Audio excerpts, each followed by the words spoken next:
જો કોઈ પણ શાસ્ત્રમાં ધર્મસ્મૃતિમાં બીજે ત્રીજે ક્યાંય એવું લખ્યું છે કે મોબાઈલમાં ખરાબ ન જોવું છે? અને જો આજ કોક મારા જેવો કાંઈક નીતિ નિયમનો ગ્રંથ લખે, સ્મૃતિ લખે, તો એ આવે કે ન આવે? હે, એ આવે કે ન આવે?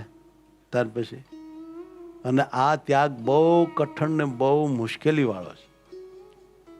મોબાઈલનો ત્યાગ ભલભલાથી થાય એવું છે નહીં.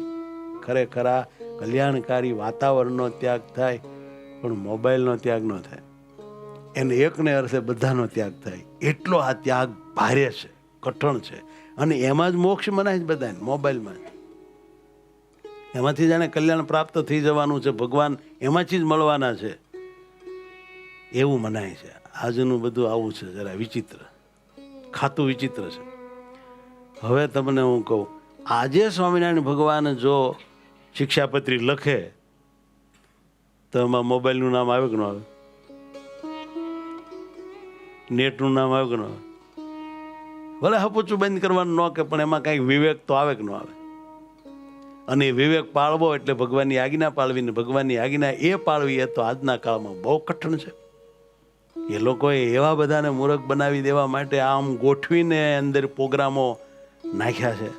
તમે એક ખોલો એટલે એ માયલું ઢગલો કરી દે તમને, સમજ્યા? ગંદાનો લાઈનનો ઢગલો થઈ જાય.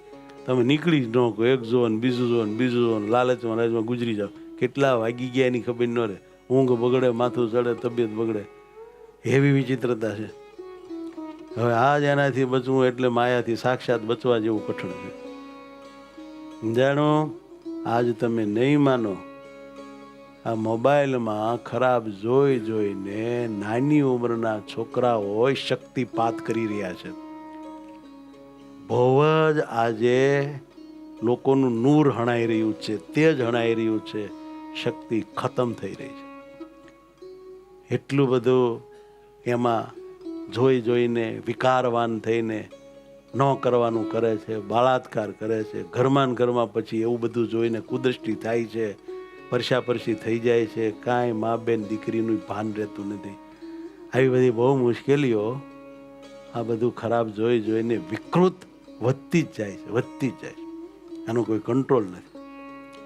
જ્યાં ત્યાં બલાત્કારના કેસ જે વધે છે ને, એમાં આની બહુ મોટી જવાબદારી છે. ગુનાઓ બહુ વધતા જાય છે, ક્રાઇમ જ્યાં હોય ત્યાં. શું કરશો તમે કહો? કેટલું પ્રાયચિત દેશો તમે? પ્રાયચિત કરી શકે એમ નથી માણસો.